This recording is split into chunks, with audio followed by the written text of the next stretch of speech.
Good morning and welcome to the BNI Foundation's Spotlight webinar for the month of November. This is a focus on our Business Voices initiative, and Ivan and I have some very special guests that we are going to be introducing this morning.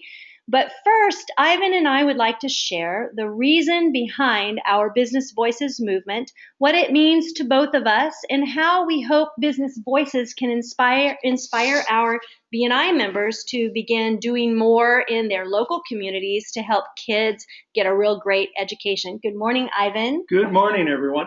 I was hoping you would take a second and share what inspires you about Business Voices. Well, I think that it all started with me when Beth and I were on Necker Island, and I had an opportunity to interview Richard Branson, and he talked about the B team.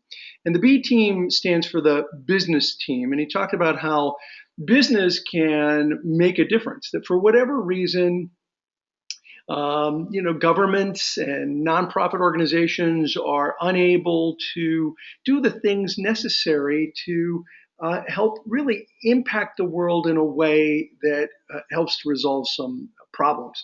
And that business can be nimble and step in and help in things like people and the planet and then profit.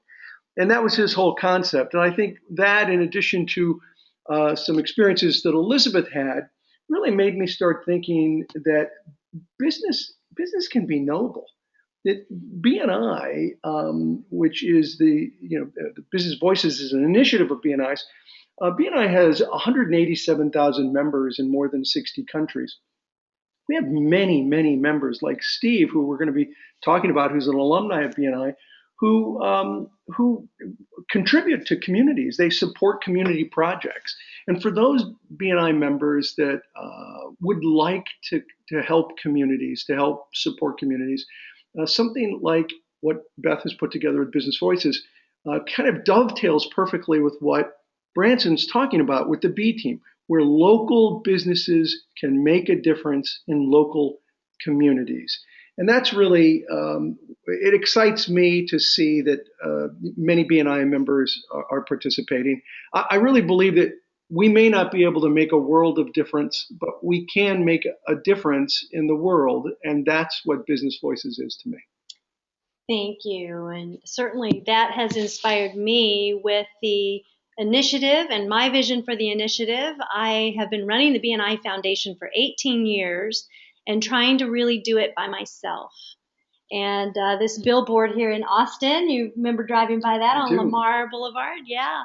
So, I'm very inspired by Nelson Mandela that says, what can one person do? And yes, I can do a lot for this cause. However, if I can use my energy to inspire and help BNI members find the motivation to reach into schools and do anything that makes a difference, then we are all working together. And what I want is for every BNI member and director to know that you are one person as well.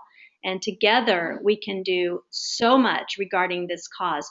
And today our focus is a little bit different because education, we've been talking about educational programs, we've been talking about the Reading Foundation and things like that.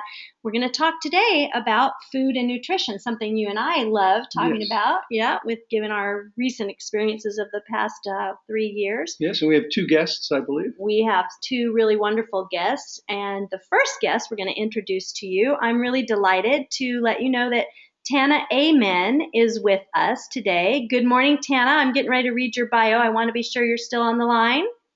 I am. I'm so excited to be here this morning. We're delighted to have you. Let me tell everyone a little bit about Tana before we launch you into your webinar. Tana helps people realize that they're not stuck with the brain and body they have by empowering them with simple strategies that transforms them into warriors for their health. She's the executive vice president of the Amen Clinics, the New York Times best-selling author of The Omni Diet, a highly respected health and fitness expert, and a nationally renowned speaker and media guest. Tana, I know you best because of your affiliation with the Amen Clinic and your husband, Dr. Daniel Amen. He has been my doctor since 2009 and my son also. And so the two of them appear together in the popular PBS television show, the Healing ADD and the Omni Health Revolution. And I think there's probably 8 other episodes that Dr. Amen has done for PBS. They work side by side, which Ivan and I really like. And they're creating an army of people who are dedicated to transforming the health of their brains and bodies using the tips and strategies they've created called the Brain Warriors Way. And today, Tana, I'm hoping you're going to share more with us about how we can help our kids be brain warriors and how we can be brain warriors for our kids. So I know you have some great information for us. I am going to give you control of the show right now so that you can share your presentation with us. And again, welcome to our webinar. Take it away, Tana. Amen. Thanks, Beth. So yeah, what a lot of people don't realize that we have discovered in our clinics, people when they get sick, they often will go to the doctor and they try all these medications and they look for every cause, that may be causing it or they want a cure, but the one thing they don't think about is their brain or food. And what we have found in our clinics is that those are the two things that really, need and deserve a really high amount of focus. So, can I interrupt you 1 second and ask if you can be able to share your screen with us? am I not sharing my screen with you? Sorry. Where, okay, so I'm not seeing, I hit the button earlier. Is there another, let's see. I Is apologize. it this one? Is it, no, that's not working. Let's see. Oh, I don't want to miss your slide, so let me do this. Let me just come back. Bear with us for just a second. Okay. I think if I do So that. earlier you had my screen, correct? Did we lose it? You did have your screen. We only have the organizing screen up now. We have Brian on the line with us. Brian, can you confirm that you're seeing only the organizing screen and not Tana's slides? Correct. I do not see Tana's slides. Okay, Tana. I'm going to take back the control and then give it back to you. Okay. And you should get a link that will ask you to share your screen. All right, let me just We try will be this. back on track. All right? Let's see. This happens from time to time. It's not a real big deal. We do want to launch into your presentation. Okay, you have it yet? Yes, Yes, here there we we go. come. Now, Okay. perfect. Gotta love technology. All right. And I So think now, benefit from being able to see what you've prepared for us. Green okay, play so button, now, you're good to go. all right, and it doesn't, why is it not? I'm hitting the green button. If you'd like, you can also navigate on the bar to your left and just go through it that way. That's fine. All right, let me do that, if it will work that way. Let me try it and see if that works, okay? Sometimes Now, arrow. can you see my screen now? Yes, perfect. Beautiful. Okay, good. All right, sorry about that. So that is really how we got started, is because we find that, when people really focus on getting their brain right, their life is right, and food has a huge impact. So my story, what I want to tell you today, starts with a story about a sick little girl who wanted to be a doctor, and what she has in common with 2 gorillas in Bible-believing churches and a group of drug addicts and criminals. But these stories really come together and they help people really understand the importance of being a warrior for their health. And that's really the Brain Warriors way. So can you see my screen? Yes, ma'am. Okay, good. So I was that sick little girl. I grew up with a lot of trauma and drama, and like, I'm not kidding. And I still remember the day when I was 4 years old that my uncle was murdered in a drug deal that went terribly wrong. And I saw my mother and my grandmother falling to the floor, and they were screaming in grief. And, nobody in my family knew anything about ADD. In fact, when we did first hear about it, we thought it was just nonsense. But these days were not uncommon in my house, these types of events. And, I used to soothe my stress as a latchkey kid. I would soothe my stress with my best friends, the leprechaun, the captain, the tiger, anyone else I could get to join the party. But the low quality food and the chronic stress really did a number on my health. And I was what, as a healthcare professional, we would call a frequent flyer in the hospital. So I earned my miles the hard way. I was in and out of the hospital.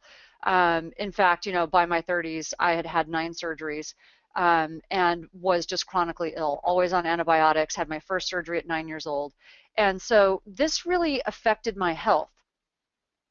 And a few years later, my grandmother came to live with me and my mom, and it wasn't so she could help take care of me, it was so that I could help take care of her, because her diabetes had really escalated out of control and she had gone legally blind. And by the time I was 11, I had to start giving her insulin shots, which for an 11-year-old is, pretty serious. I had to practice on oranges so that I didn't give her the wrong dose, because insulin will kill people if you give them the wrong dose. And my mother was working 3 jobs because she, unfortunately was a 16-year-old runaway. Again, no one knew anything about ADD and what the consequences were back then. And so life was, when you grow up poor, you grow up fast and you do what you have to do. But I spent so much time around doctors that I really wanted to be one. And unfortunately, in my early 20s, I was diagnosed with thyroid cancer that had metastasized and came back multiple times and ruined my plans for medical school. And I had gotten so sick and at one point extremely depressed. I really understand depression firsthand. And I was at one point on 9 medications, and I was taking medications to manage the side effect of medications. And I was really frustrated and talked to my doctor and asked him, told him there's got to be a better way. And his response to me was that I was in denial, that it was genetic, that I should be grateful for the medications, which, by the way, I'm not anti-medication. I'm just against the indiscriminate use of medications. I'm grateful for the medications that I will have to take for the rest of my life. That's okay. But 9 medications that manage the side effects of other medications was not okay. And when I told him that, he told me that maybe I should consider seeing a psychiatrist. So, my husband, Beth, but in case anybody doesn't, this is my husband. He's a well-known psychiatrist. And that's when I really knew that I was finished with just accepting the standard answer from doctors. I knew that at that point, I needed to become my own best health advocate, and I needed to start doing research. But I will tell you that the one thing that I knew I did not have was ADD. Okay, I was absolutely certain of it. And that is until I met my husband, who then started questioning me and asking lots of questions. And when he started asking me these series of questions, I'm like, you think I have ADD? And which I did not believe in. I thought it was an excuse to fail and, or just not work hard. That's what I thought ADD was. But these very personal experiences led me to become a warrior for my health. And in fact, when I was 15, I was actually attacked when I was walking to high school. I was dragged down an alley. I was nearly raped. It was very traumatic. I fought the attacker, and I decided then that I was never going to be a victim, that I might not be able to control what happened to me in life, but I could control my reaction. And it was at that time that I learned how to fight, like for real. And I love to fight. I love martial arts because it's symbolic for me. It's symbolic of never giving up. It's symbolic of fighting and just never giving into illness, no matter what that is, or hard circumstances. But a few years later, I was attacked again, but this time the attacker was inside my own cells. It was cancer. And that was so much harder fighting for my own health than it was to fight an attacker I could see. And I was knocked to the mat for a while. But then all of a sudden, somewhere along the way, I realized, okay, this isn't different. I can still be a warrior. I can use that same metaphor, that same framework, and I can fight for my health the same way I fought that guy that attacked me on the street. And that's when I realized I need to be a warrior for my health. And that's what I did. But see, you too have to be a warrior for your health, because you're up against some big adversaries. And this is war, and we need warriors. There are enemies of mass destruction everywhere you look. When you eat highly processed, pesticide sprayed, genetically modified, low fiber, high glycemic foods, you're at risk to become as sick or sicker than I was. Now, my story has a happy ending. I'm the healthiest I've ever been. But see, I didn't realize that in addition to all of those health problems I was having, that I was also not optimizing my brain, that I was making it worse. I had no idea what ADD was or that I had it, but I did. So that's what I really want to impress upon people, is that when your brain works right, like my husband said, everything in your life works better. And you're also up against some agents of mass destruction, food engineers who intentionally create foods to make you more addicted to their foods than their competitors' foods. And advertisers, you know, when a clown and a king can march into your living room at any given time without your permission and bribe your children with toys to get them to eat their foods, in my opinion, it's time to fight back. These foods are not helping your kids be their best. And it's a scientifically proven fact. So those gorillas I told you about, this is Beback and Makolo. They're just awesome. These are two gorillas. They are warehoused gorillas. That's what you call gorillas in captivity. They live at the Cleveland Metro Park Zoo. And I had the opportunity to interview the zoologists at the Cleveland Metro Park Zoo. And when I was able to talk to them and ask them about the gorillas, the reason I wanted to talk to them is because the #1 cause of death in gorillas that are warehoused or in captivity is heart disease. And a very odd behavior in gorillas in captivity is that they have this odd behavior of pulling out their hair and eating it and regurgitating it, and then eating their food and regurgitating it and re-eating it up to 4 times an hour. And here's why that's interesting. Because wild gorillas do not die of chronic illness at all. Things like heart disease and diabetes, they die of acute illnesses. Things like infections, or they're poached. And they also don't ever, in fact, it's never been seen for them to exhibit those really odd behaviors of hair pulling or regurgitating their food and eating it. So this has perplexed the zoologists. And when I talked to the zoologists at the Cleveland Metro Park Zoo, they were very concerned because Beback and Makolo were barely middle-aged and dying of heart disease, like a lot of warehoused gorillas.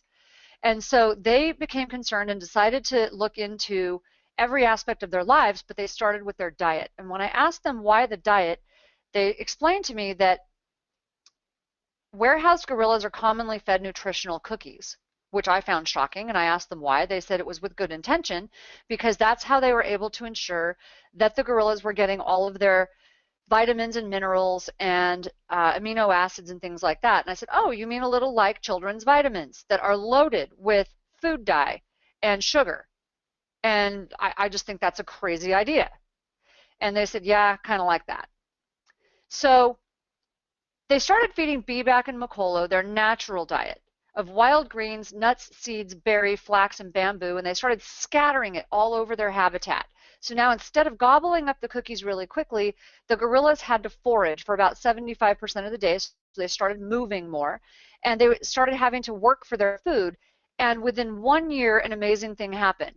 The gorillas lost 65 pounds each, eating double the calories. Their new diet, their natural wild diet, was double the calories of the cookies. They lost 65 pounds each. Beback reversed his heart disease. Makolo radically slowed the progression, and the neurotic behaviors stopped. And see, I think this is amazing because it makes me think of a lot of the patients we see at our clinics that come in with similar behaviors, things like hair pulling, which is called trichotillomania, things like regurgitating your food, bulimia, eating disorders, obesity. So I know that, you know, correlation is not causation, but it does make you think, right? Were the gorillas crazy, or were they being poisoned? I don't know, but it's food for thought. And it makes me think of this sign that we saw on 17 Mile Drive in Monterey, where my husband and I planted our program into one of the oldest drug rehabilitation programs in America. It says, please don't feed the animals. Bread and snacks are unhealthy for squirrels, deer, and birds. And handouts can lead to malnutrition and starvation. These animals need their natural diets. Let them find their own food. But like Cookie Monster, the gorillas were really unhappy for about a week. And guess what? They got over it.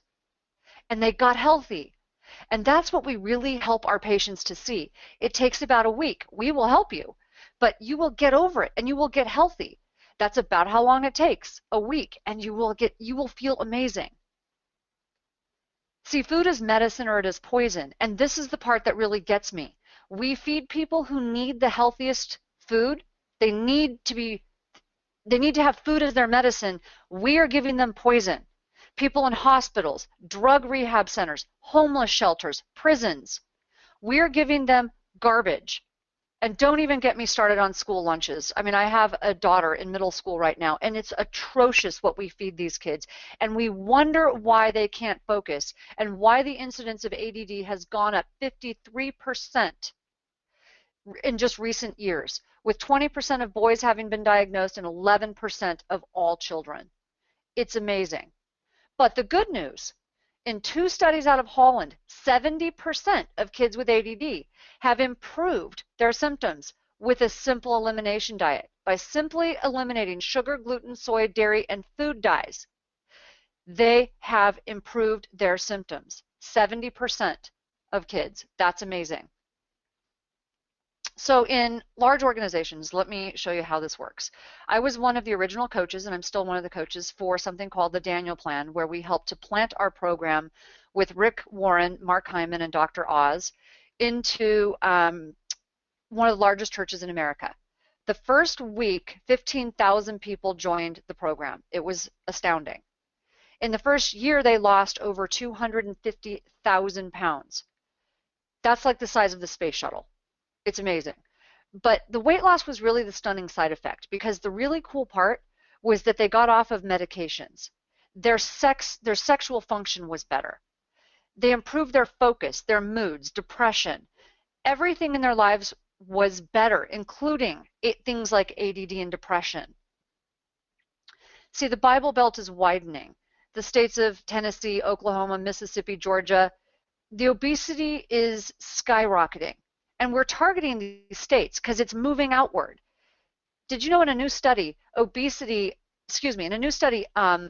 showed that 50% of Americans are either diabetic or pre-diabetic. That's just unacceptable because it's actually controllable. That is a disease of lifestyle, and we can do something about that, and that's where we're headed. But see, fortunately, you don't have to be. Not just church-going folks can be helped by this. Sinners can be helped too. Thank God, because that means there's hope for all of us, right? So we actually helped to plant this same program into one of the largest drug rehab programs, excuse me, in America. In fact, this one was filled with a lot of court-ordered criminals. They go from prison to the program. And what we found, the big secret was we had to give them empowerment training. We had to turn them into warriors for their own health. This is Lori Heiselman. Laura Heiselman is a major in the Salvation Army, and she's amazing. She went through my program, and she lost 55 pounds. But along with that, she lost her IBS, her rosacea, and her hot flashes. And she realized somewhere along the way that she had to start to plant this program into not just her life, but her family's life, and into the drug rehab center that she works at, because she is the director of one of the largest chemical addiction programs in America. And here is the interesting part. 70% of the people in that program had ADD. 70%. Because that is what happens to a lot of people who are either not treated or not properly diagnosed. And that's what we found when we did our show, Healing ADD. So Laura wanted to plant this program into that center. And the results were absolutely astounding. And she was concerned because she said, how are we going to do this on such a tight budget? And I told her, you know what? God gave us a big brain for a reason. We can do this. And we did. And the results were astounding. This is William. He's just one of the many testimonials we had. He said, as the days went by, my mind began to clear, plus my focus, memory, and even my speaking abilities were better. I lost 55 pounds in 87 days, and I have a six-pack, but the kind that will not get me arrested. One of my favorite stories is Thomas. He ended up losing 85 pounds altogether, but he went in depressed, hopeless, with no future, gloomy, foggy, and overweight. Over time, he lost 85 pounds overall. His mind was faster, clearer, and energized, and he had failed his GED 3 times. He was one of the ones with ADD. Failed his GED 3 times and thought he was stupid, which was the common word. Did not realize how much food and exercise would dramatically change his life. They were not even allowed to use supplements, let alone medications. He ended his testimonial to me like this. My life was a mess. Now it's a message. I have been tested. Now I have a testimony. I was a victim. Now I'm victorious. I went through trials. Now I am triumphant. And so you can be triumphant too. And here's a little secret. I had a really hard time working with these guys initially. I wanted to help Laura, but because of my past, all the trauma and drama from my childhood, with my uncle being a drug addict and my other uncle being murdered in a drug deal, I did not realize how judgmental I was, and I didn't want to be around these guys. And I told my husband, they asked for the wrong person this time. God picked the wrong person. And my husband said, no, he picked the perfect person. And he was right. Because as I helped them, and they would come running up to me with their big belts and their oversized pants that they couldn't wear anymore, and they were hugging me and thanking me for the improvements in their lives, I realized that for every one of those guys that I could help, there would be one less scared little girl or one less scared little boy in the world. And guess what? Their backgrounds were very similar to my own. The healing really is for you, and it's in the giving that you receive.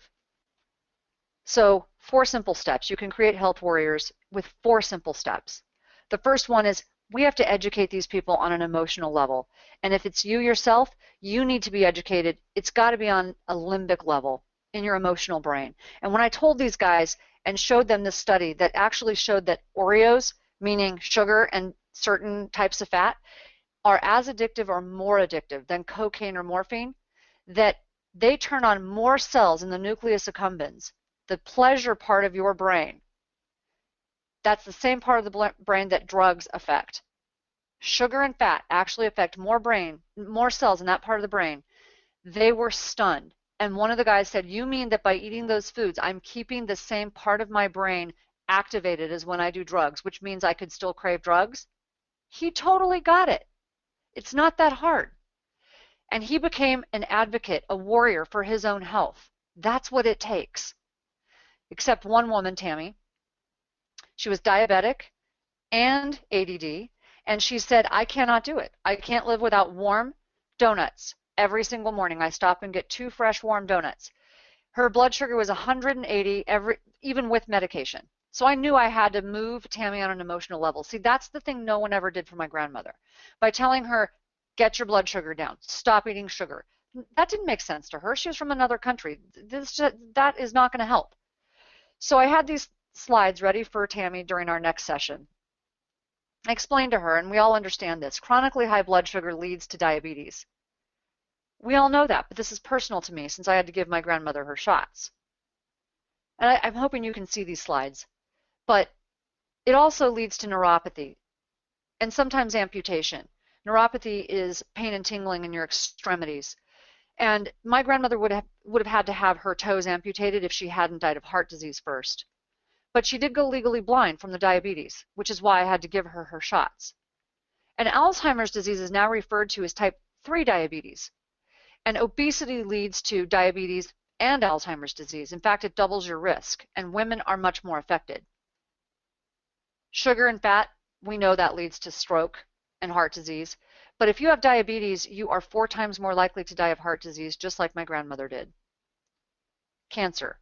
Sugar feeds cancer cells. And according to the European Cancer Congress, it not only increases your risk of colon and breast cancer, but it dramatically increases the chance that you're going to die of those diseases. And it also causes wrinkles. So through a process called advanced glycation end products, sort of a complicated process where sugar, it's a chemical process between sugar, fat, and protein, ironically called AGEs, advanced glycation end products. As you can see, this woman has eaten a lot of donuts in her age. She's 29 years old. So this is one good reason not to eat donuts. But see, Tammy, just quick note, Tammy came to me 2 weeks later and she said, wow, I had no idea that food was doing that to me.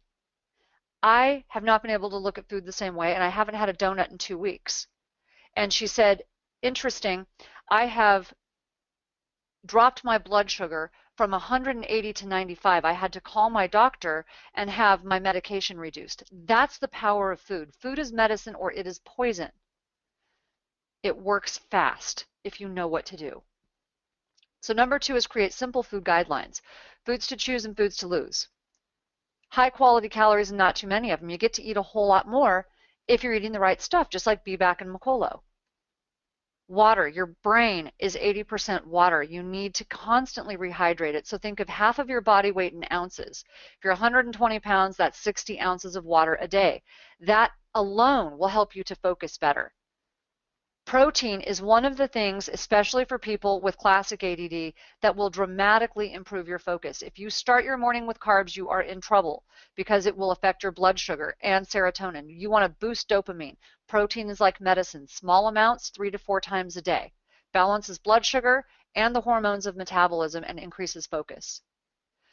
Healthy fat. Fat is not the enemy. Just get rid of fried fats, trans fats, the bad fats. But you want to be eating fats like avocados, nuts, seeds, and salmon. In fact, studies show that eating fish one time a week, just once a week, meaning fish oil, increases the size of your brain and especially improves the frontal lobes, which is the part that affects ADD. Smart carbohydrates, like I just said, no pancakes, muffins, bagels, the crazy standard American diet for breakfast. You are setting yourself up for failure for the rest of the day. That includes wheat bread. Think of smart carbohydrates, high fiber, low glycemic. Lots of veggies, a little fruit. Smoothies are perfect because you're going to put protein in them, and also some greens and some healthy fat. So this is a study. This one was out of Harvard, and it shows that high glycemic versus low glycemic diets. The low glycemic diet stabilizes blood sugar, decreases cravings, and improves decisions and focus. Sugar is not your friend. It is associated with ADD and hyperactivity in this study, besides the fact that it feeds cancer cells. And it increases slow brain waves and causes erratic brain cell firing. And it also increases depression.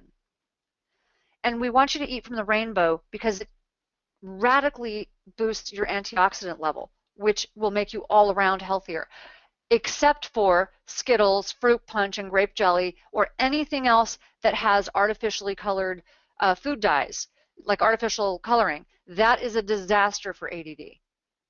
And we want you to use lots of herbs and spices. These are so powerful they should be kept in your medicine cabinet, not your kitchen cabinet. That's how powerful they are.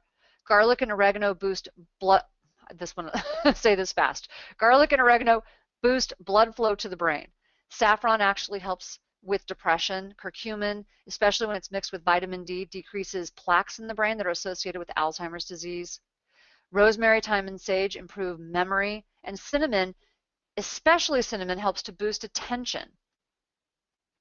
And you want to lose potentially toxic foods, meaning processed foods, sugar and artificial sweeteners, food dyes, processed foods, gluten, grains, dairy, including milk, cheese, and yogurt, soy, and corn. We put people on an elimination diet for a couple weeks to see which foods are affecting them the most.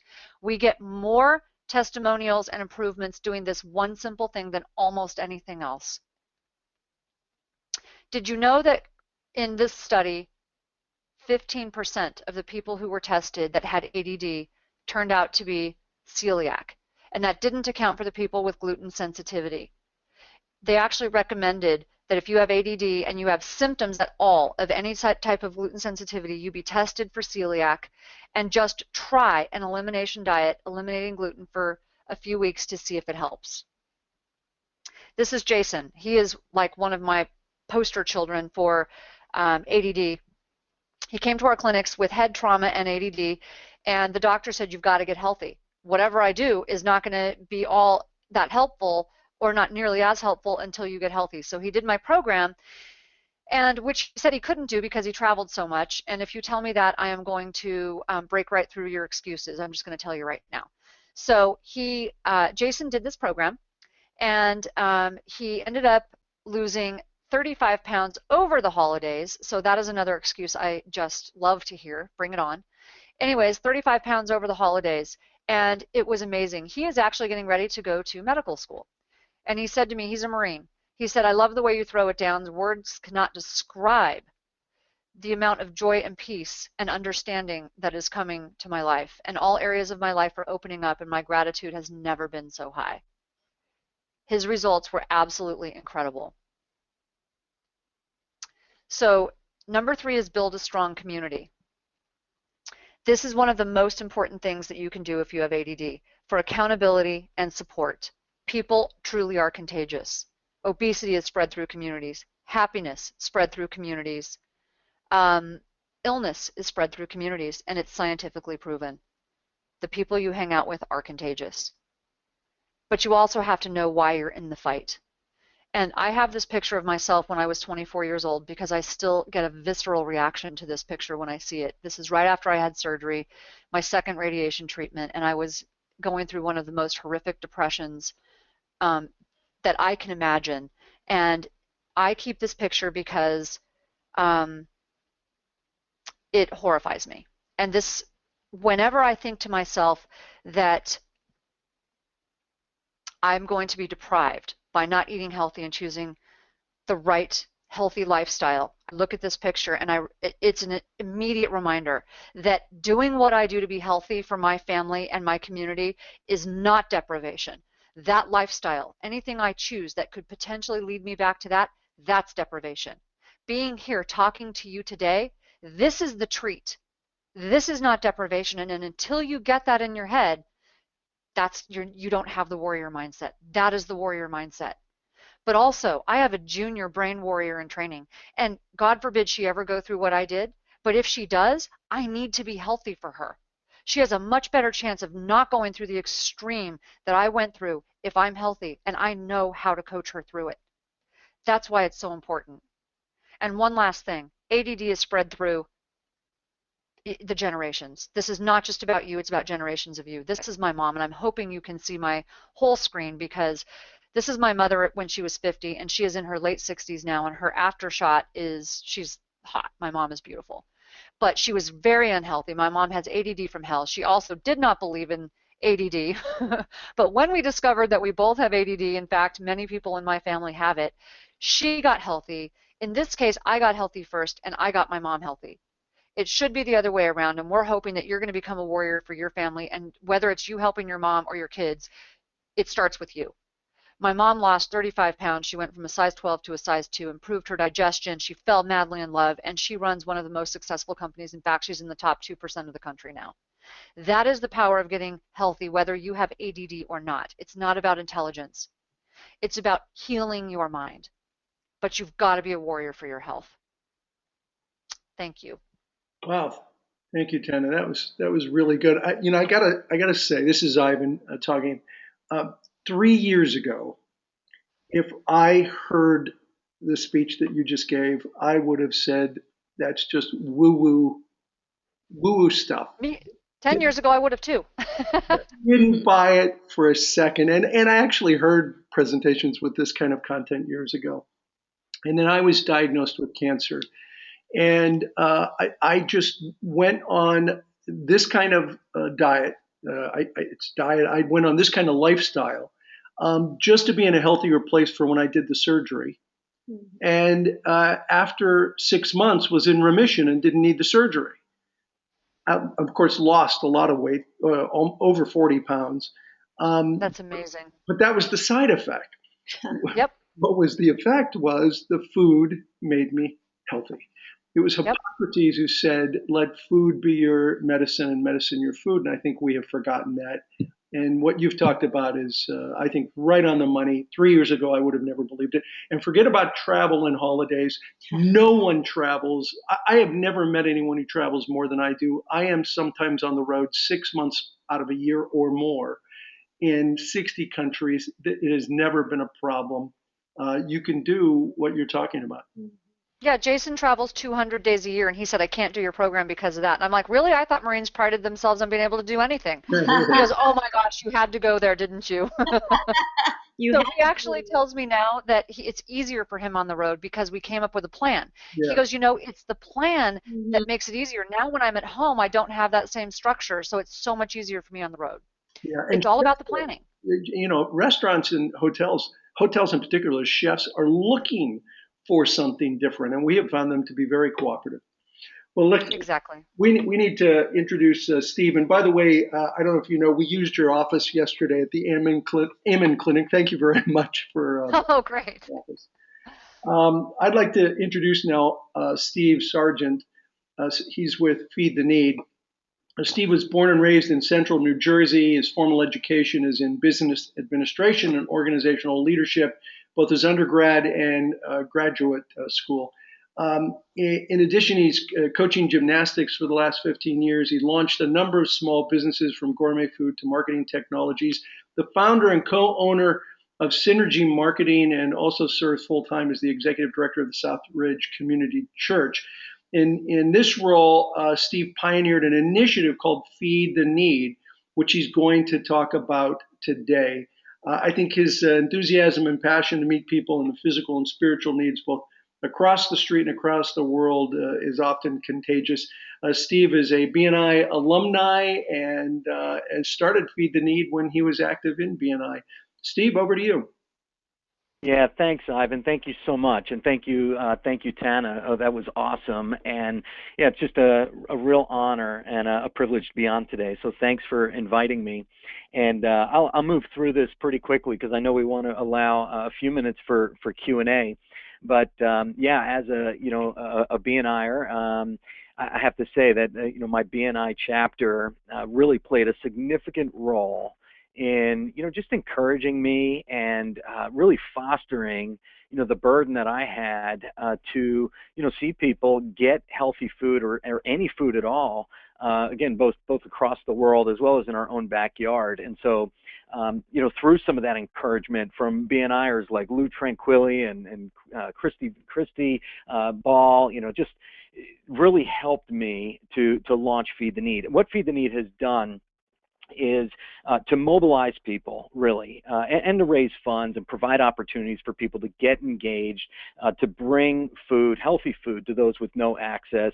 And again, just any healthy food to people with no access to any food or to healthy food. And so, many of us here in the U.S. and around the world, don't have the choices that Tana was referring to. Many of us do, and so it's important we make those choices. Feed the Need started with this global perspective back in 2010, and through a partnership with an organization called Feed My Starving Children, we started hosting these mobile pack events here in Clinton, New Jersey, a local initiative, mobilize the volunteers and raise the funds to pack meals, assembly line style, healthy meals of 4 dry ingredients: rice, soy, dehydrated vegetables, and protein powder. And so we did this first year, packed 150,000 meals, enough to feed 400 children in Zimbabwe for an entire year. And about 8 months later, I found myself in Zimbabwe for the purpose of visiting some people there, including a mission hospital. And as I was at this hospital talking to the pediatric nurse, she's telling me about some of the children. Actually, this is me in the black T-shirt, holding some meals, and I'll get to that in a moment. But the pediatric nurse was sharing with us, as we looked at some of these children facing starvation, that really the way that they were able to help them, and you see a picture of Marilyn here, a before and an after picture, was through these meals, these sort of power packs, they call them, these power meals. And I said, well, what kind of meals are you talking about? And she explained them, and it turned out that those meals were the very meals that our volunteers had packed here in New Jersey just about 7 or 8 months prior to this trip. It was just incredible. I had no expectation of seeing this. And so just incredible to see that firsthand. And it really made me very passionate about projects like these. And so, 6 years later, this year, our event went from packing 100,000 meals to packing 2 million meals over 7 days, tens of thousands of volunteers over the years, and packing, again, over 4 million meals that have gone around the world, and have had many opportunities to go and visit those places, see how the meals are distributed and how they're used in schools, mission hospitals, and things of that nature. But we and great initiatives here, but often we got the question, what can we do to help those facing food crises right here in New Jersey, right here in the U.S.? And I started to learn about things called food deserts, and these are typically, not always, but typically urban areas where they really don't have access to fresh foods. They don't have access to fresh fruits and vegetables. There aren't supermarkets. They do their shopping at corner stores and suffer from many of the diseases that Tana referenced. And so through an incredible partnership with America's Grow a Row, right here in Hunterdon, New Jersey, we found opportunities to meet those needs. And really it started with one man growing a row in his garden to help supplement food needed in local food pantries. Just incredible that something so small could grow into something so large. With America's Grow a Row, in our initiatives, again, we continue to mobilize people. In fact, tomorrow we've got folks going out to glean apples. So it's apple picking season out here in the Northeast. But let me tell you how this works. Farmers in the community, we have lots of farming here in our community. When they go ahead and gather their crops, when they harvest their crops, there's lots of waste. There's lots of waste. And so Grow a Row has gone and introduced this concept to the farmers and said, hey, what do you do with what's left over? And they said, well, it just goes to waste. And they said, well, could we glean that produce and distribute it to those in need? They said, sure. Have at it. And so that's what volunteers do. In addition to that, farmers said, you know what, I've got an extra parcel of land I'm not using. Why don't you utilize it? Why don't you go ahead and have your volunteers plant food as well? So volunteers go out, plant during planting season, grow produce. They also go out into the farms and glean produce both from the land that's given to them, as well as after harvest season, farmers invite volunteers in to go ahead and glean. And again, over 4 million pounds of produce has been gleaned and gathered, harvested over just a few short years. We also do supermarket gleaning. So we go to supermarkets, and this is where you go into your local supermarket and see a clearance shelf, right? A sale shelf. And it's vegetables, it's fresh fruits that, just maybe slightly bruised, but are certainly more than edible, right? And so, yes, certainly you can buy them at a discount. Well, we go in the supermarket and say, you know what, you guys take this stuff. And so volunteers load up their cars with the produce, and we go out and we set up free farm markets in these urban food deserts. So here in New Jersey, that takes place in cities like Newark, in Jersey City, down in Camden. And volunteers go on Saturday morning, they go to the farm, that produce is already boxed up for them. They drive out 45 minutes or so and to a park. Through partnerships with other organizations in those cities, they then invite individuals and families out who are in need, and they now even help run the farm market. The only difference is there's no cash register. It's free. So they go down the aisle, they gather their produce, they get recipes, they learn how to make meals, how to properly use these products. And so, again, just incredible. This is a picture of Chip Palex. He's the founder of America's Grow a Row, phenomenal guy. And, this is happening not just throughout New Jersey, but throughout the United States. There are many, many opportunities on small levels and large levels to get involved in something like this. So really quickly, what can you do? A few different things. One, I would challenge you to just live with your eyes wide open, to look at what the unique needs and opportunities are in your community. Are there local organizations, food banks? And let me talk about food banks for just a second. I know Tana will appreciate this. One of the things we were doing when we started Feed the Need, the mobile pack events, we would invite people to bring canned goods. We'd say, you know what, we want to feed people locally. We want to help restock the shelves after Thanksgiving, after Easter, and fill those food banks. So bring some canned goods. And unfortunately, and that meets a need. It just doesn't meet the need maybe the best way that we can. And so really excited that we're able to now bring fresh foods, fresh fruits, fresh vegetables to the food banks through the Community Food Banks of New Jersey statewide initiative. So look for those opportunities, those local organizations in your area, maybe a church ministry, maybe there's farming in your community. Do you garden yourself? Is there an opportunity to grow a row and engage with a local organization, starting small? Is there an opportunity for your BNI chapter to maybe do a community garden, maybe through a school that your kids are involved in? Lastly, visit americasgrowaroad.org. There are lots of resources there. If you're here in New Jersey, would love to have you help out. Just a tremendous resource to even start a local initiative in your area. One last thing, I talked about the mobile packs. That's something else you can do. You know, we've had tremendous support from BNI chapters around the state and even outside of the state of New Jersey come and help with our mobile pack initiatives.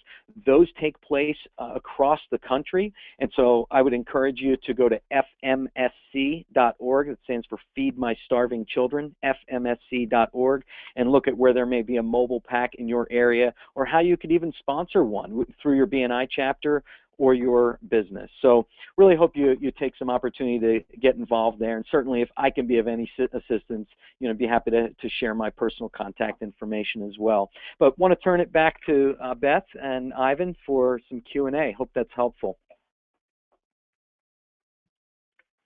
Absolutely.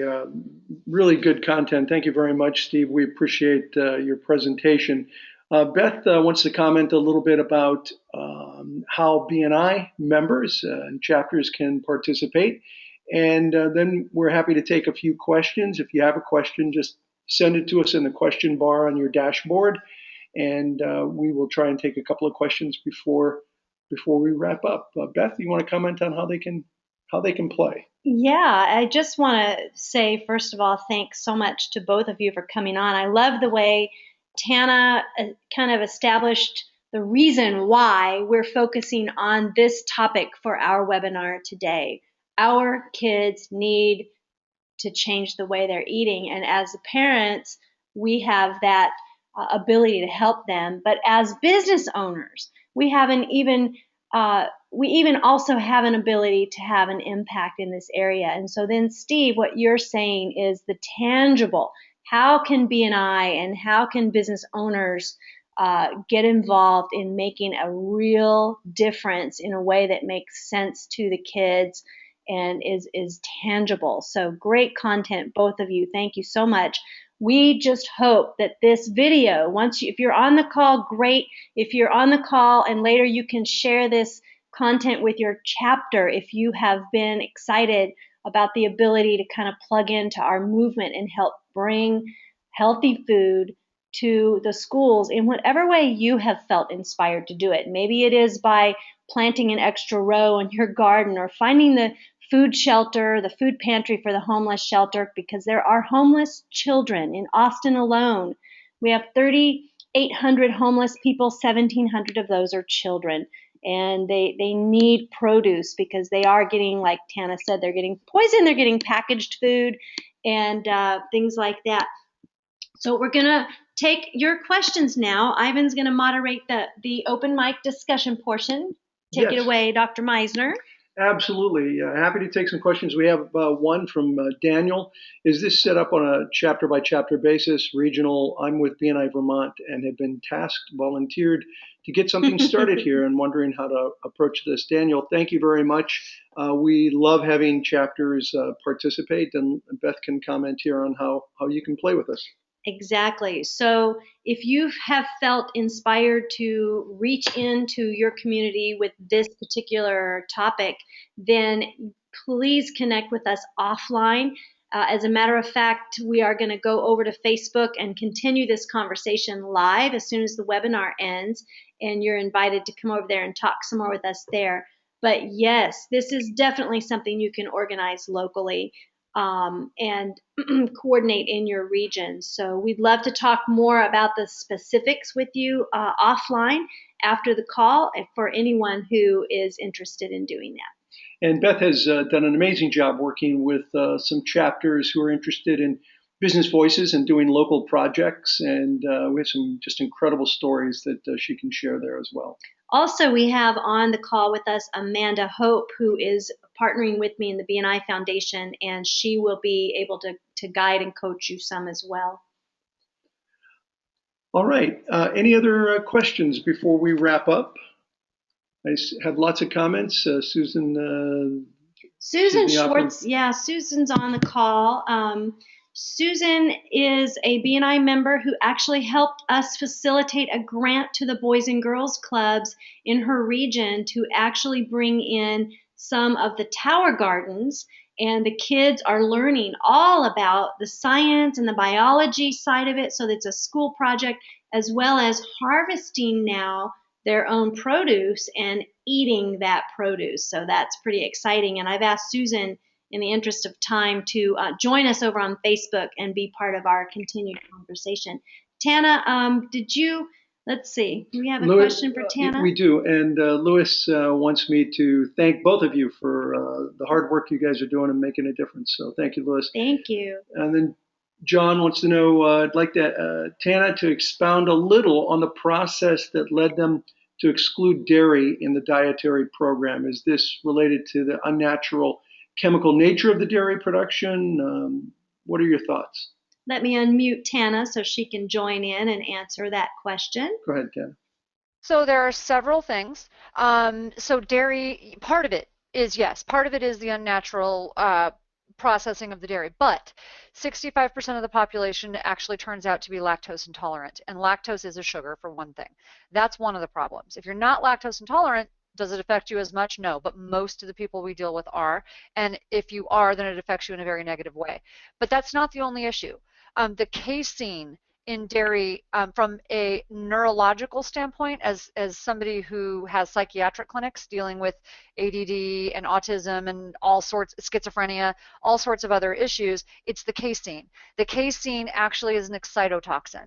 So a lot of people think, oh, well, I'm not lactose intolerant, and it's not everybody. So what we do is we take everyone off of it, see how they react, and then we try putting you back on it. Does it affect you? That's one thing. The other thing is, just to make it very clear, believe it or not, goat's milk and sheep's milk doesn't affect people usually the same way that cow's milk does. Very interesting. Great. So. Very much in line with what we teach in the Misner plan also. Absolutely. Well, listen, everyone, I'd like to thank everyone for joining us today. Several people have asked, how can you reach out to us? You can do that on the BNI Foundation Facebook page. That's right. And they can also email you if you'd like to give everyone your email address. Yes, so there I have on the screen now our bnifoundation.org, our businessvoices.org, and that you can follow us on Facebook. Our Facebook page is the BNI Foundation page, and my personal email is bethmeisner@bni.com. I want to just reiterate what I have texted privately to one of the attendees who said, what can I do now when I go back to my chapter? I think one of the great things to do would be to share during the announcements portion of your meeting that you were on our live webinar, and just briefly, 5, 10, 15 seconds about the content, because it will be enough of a kind of interest-provoking thought, to get the people together after the meeting who want to go deeper and who may want to have some type of offline gatherings, a lunch, or meet before the meeting next week to talk about how you may want to mobilize in your own community to start doing some projects that would help benefit the food pantries or the schools, or however the need most presents itself in your community. We are at the top of the hour, and we promise to keep this to 1 hour. How can people listen to this webinar, Beth? Because we did record this. So the webinar link will be on our Facebook page. So we'll have that up just as soon as it gets converted and we get it dialed in and ready to post on YouTube. We're going to post that link up on Facebook, and we would love as many shares as possible to help promote this material. Thank you, Steve. Thank you, Tana. And I'm going to jump on over onto the Facebook page now for the BNI Foundation and keep this conversation going.